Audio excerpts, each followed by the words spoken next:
ఖమ్మం నగరంలో రవాణా శాఖ మంత్రి పువ్వాడ అజయ్ కుమార్ విస్తృతంగా పర్యటించారు. పలు అభివృద్ధి పనులకు శంకుస్థాపన చేసి అభివృద్ధి పనుల పురోగతిని పరిశీలించారు.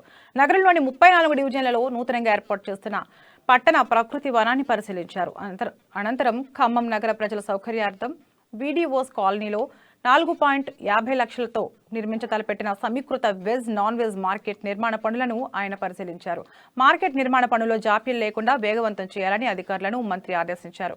ఈ కార్యక్రమంలో mayor Neeraja, municipal commissioner Adarsh, Surabhi, కార్పొరేటర్లు, అధికారులు, స్థానిక ప్రజా ప్రతినిధులు పాల్గొన్నారు.